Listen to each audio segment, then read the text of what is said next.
Okay, let's unpack this. Forget the usual global powers for a moment. Today we're doing a deep dive into something really fascinating and, well, pretty complex. China's rapidly expanding influence. We're talking across Africa and Latin America. So we've gathered your sources, articles, research, your notes to really pull out the key insights on China's strategy here. We'll look at the opportunities, definitely, but also the significant concerns, how these nations are responding, and what it all means, big picture. Right. And what's fascinating, I think, is how China's engagement isn't just one thing. It's this sophisticated blend, Yeah. You've got economic interests, clear military modernization goals, and this definite ambition to reshape the global order, mostly through big initiatives like the Belt and Road. It really creates a kind of dual reality for a lot of the host countries involved. Okay, you mentioned reshaping the global order. So these big formalized platforms like a FOCAC, the Forum on China-Africa Cooperation, or the China-CELAC Forum, how do they really fit into that larger strategic goal? Is it more than just economic deals? Well, if you connect the dots, these forums are actually central to what China called its major country diplomacy. It's their whole approach to gaining global influence. These regions, Africa and Latin America, they're critical for securing global supply chains, yeah, but also for strengthening political ties. And importantly, advancing China's own military modernization. I mean, Africa's already China's biggest trading partner, Latin America's number 2. But beyond the economics, China's really trying to build an alternative global structure, challenging the existing setup. And the Belt and Road Initiative, the BRI, that's a huge piece of this puzzle, isn't it?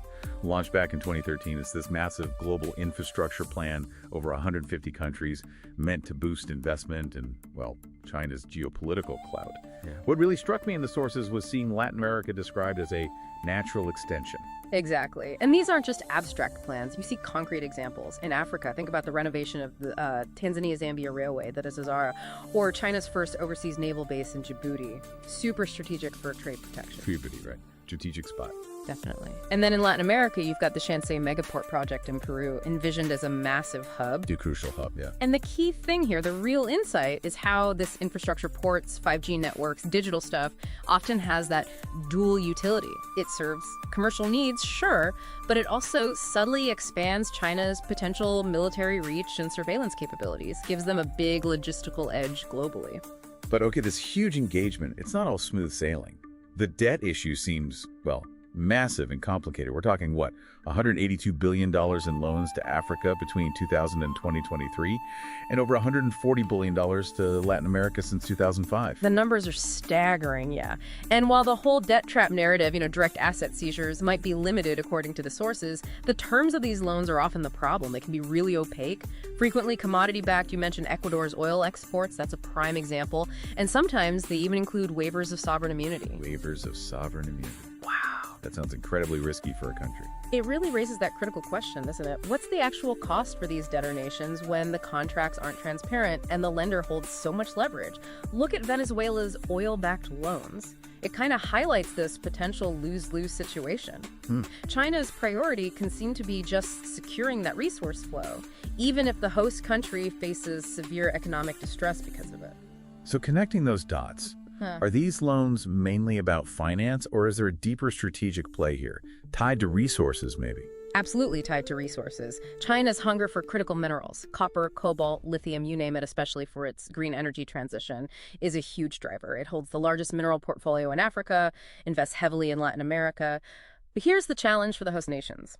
It's an asymmetric relationship. China dominates the processing and refining. We're talking 85–90% of global rare earth processing. Wow, 85–90%. Yeah. So Africa and Latin America supply the raw stuff, but China controls the higher value steps down the line. That really limits their ability to diversify their own economies. And beyond debt and resources, what about the socioeconomic impacts on the ground? Well, there are significant trade imbalances, for one. Africa mainly exports raw materials, imports finished goods from China. That leads to widening trade deficits, and local industries can suffer. The sources mention the closure of Chile's Huachipato steel plant after 74 years, struggling against cheap Chinese steel imports. Ouch. 74 years. Yeah. And while China talks about mutual benefit, there are reports, detailing tough labor conditions, grueling hours, unpaid wages in places like Uruguay and Brazil, plus issues with project quality, shoddy work, delays, think the Bogota Metro or Costa Rica's Route 32. There's often a gap between the official line and the reality. And it's not just physical stuff either, right? There's a growing digital influence too, which brings a different set of concerns. Exactly. Companies like Huawei and ZTE are big players in safe city surveillance tech across Africa. And in Venezuela, they provided technology for those fatherland cards, basically used for citizen tracking and social control. So, yeah, influence extends deep into the digital space.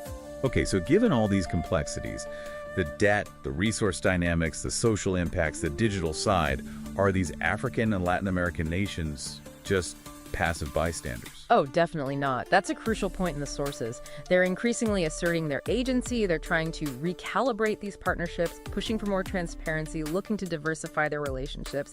You see bodies like CELAC in Latin America having some success negotiating as a bloc, which gives them a bit more clout. And they do have other options emerging now, don't they? The U.S. talks about offering clear alternatives. The EU launched its big global gateway initiative. What was it, $300 billion? That's the one.